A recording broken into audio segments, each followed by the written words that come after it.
Hello, my name is Jeff Passmore. I work for JDSU's Sales Support Organization, and I will be your host today for the second of three videos covering the HST's TDR.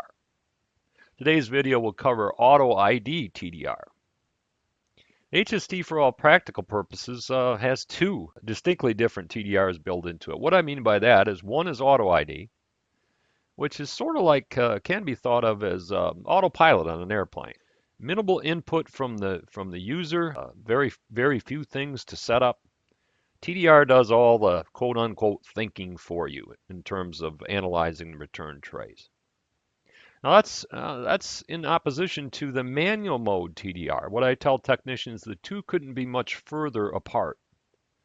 Manual mode is like you crawling into the cockpit of the airplane and flying the plane yourself. If you don't like a particular setting, you don't like the way something appears on the screen, it's entirely up to you to change it. Now, there are several additional functions available under manual mode that are not available under AutoID. So what we find is that the more experienced users gravitate towards the manual mode, where the less experienced users, they're pretty happy with AutoID. So to start the TDR up, let's select number 4 from the main menu. And we know instantly upon entering the TDR whether or not we're in AutoID mode. Because if you are in AutoID, it says so right across the top of the screen, TDR single pair AutoID. Now, if you did not see the qualifier saying that you're in AutoID, that would simply mean you're in manual mode. So TDR single pair indicates that you're in manual mode. So the way I initiated AutoID, hitting F2, the Actions button, and just selecting number 6, AutoID. I'm going to go ahead and run one for you first, hooked to nothing, just so we can discuss the screen and the layout and what the different indicators are on the screen. So to initiate the test, we just simply hit F4, the Start TDR button. AutoID TDR mimics what an experienced TDR user usually does. What I mean by that is an experienced user will pre-test the line first to see what type of trouble they're looking at before putting the TDR on it. The reason for that is they want to see if their trouble falls into that preferred or non-preferred category that we spoke about earlier in the TDR introduction. So the pretest data is fed to the TDR's algorithm or math problem, and then the TDR will eventually pop out with an answer.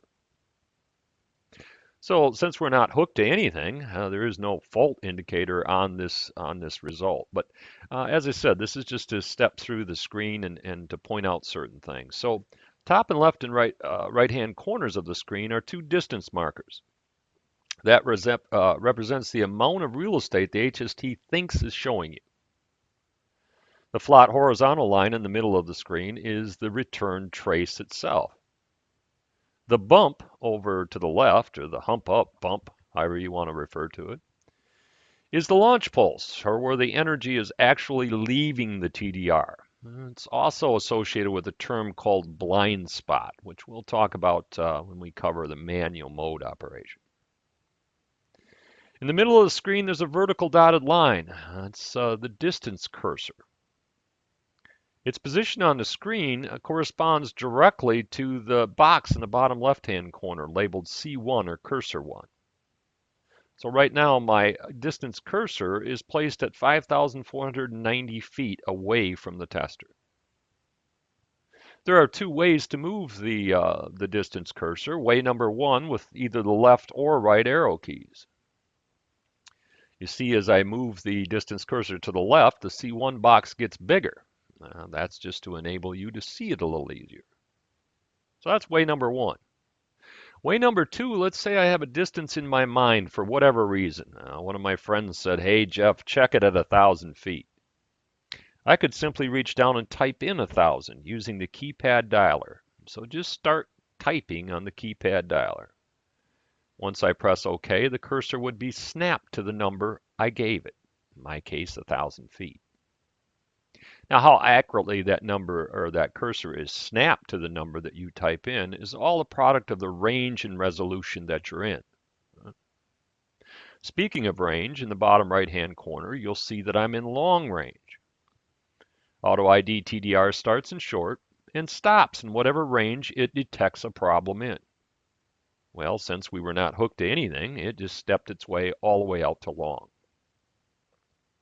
The middle box, labeled TVG Adjust, TVG stands for Time Varying Gain. It's a patented process by JDSU. All it wants you, the operator, to do is set that number to the dominant cable gauge you think you're working on. You do that with the up and down arrow keys. As you press either the up or down arrow, it takes about a quarter of a second for the change to register, but you'll see that I move up a half a gauge at a time. The reason for that is you folks are always telling us you're on mixed gauge cable, right? TVG Adjust goes no higher than 26.5 gauge and no lower than 21.5. So if you're on a piece of 19 gauge cable, just leave it set to 21.5. You'll be just fine. And lastly, there's a box in the bottom right-hand corner of the screen, a miniature box. That little box is called worldview. It's actually a viewing aid intended for manual use, or in my opinion, it's more apt for manual use. The gray portion of the box is the portion of the screen that is visible on the HST.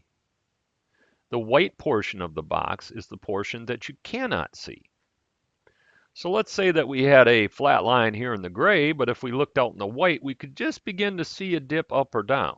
Well, that would just be an indication of, hey, you need to range out a little further. Now, the interesting thing about that box is that it takes a precedent from a graphic standpoint. What I mean by that is it's always floating to the top. Sometimes you could have a case of trouble on the TDR screen that would fall in the vicinity of the worldview box.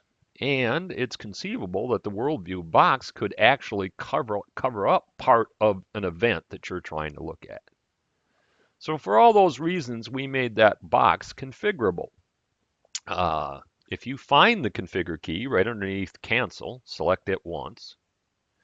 That will take you to a configuration for worldview. So select number 1, and you can either show worldview on or turn him off with number 2. Now when I hit cancel, he's gone. Now I often run it without worldview just because I like it. I think it kind of declutters the screen a little bit, but 6 of one, half dozen of the other. Alrighty. Well, now I'm going to hook to an actual a simulator that will simulate what you will see as a user when you hook to stuff outside. Now, the combinations, of course, are endless of what I could simulate, but the one I've got hooked up, hopefully you will enjoy because it points out three pretty crucial things about the TDR. It illustrates a true strength of the TDR. It illustrates a perceived weakness of the TDR. And then it finally illustrates a true weakness. And you'll see what I mean here in a minute. So I'm going to hit Start TDR. Now, since I'm doing the pretest information, it's a good habit to get into of hooking up both tip, ring, and ground, right? So in manual mode TDR, all it's really necessary is to hook tip and ring up. But since I'm doing pretesting, a ground reference is required. So hook up all 3 leads, then press Start TDR. As I said, that pretest information is fed into the TDR's algorithm, and it assists the TDR in figuring out what it's attached to. Finally, out pops the result. Well, if you remember our TDR introduction, one of the true strengths of the TDR is its ability to locate bridge tap. So the first event right there, you can see is labeled as B tap or bridge tap. Notice also that the distance is also marked for you at 902 feet. Now, that doesn't mean I can't move my distance cursor. I can, but there's really no practical need for it because AutoID is going to place the distance cursor for you. So, a true strength, bridge tap identification, bridge tap 900 feet. Well, look at the second event. at 1,865 feet. There are 3 question marks above it.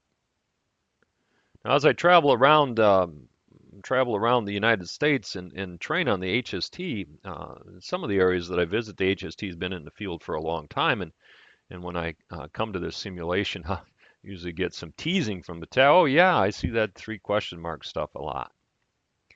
Well, here's the way I respond to the 3 question marks. Do you suppose out of the hundreds of thousands of feet of cable that you have in your prospective area, with tens of thousands of different subscribers, all at different lengths and locations, do you suppose I have all those combinations programmed into my AutoID TDR? The answer, of course, would be no. So all the TDR is trying to show you here is, hey, I don't know what's going on, but at 1,865 feet, I am getting a significant reflection back. Now, why is that important? Well, the TDR uses high-frequency energy pulses. What else uses high-frequency energy pulses? Well, how about DSL, IPTV signal, right? That's all high-frequency energy.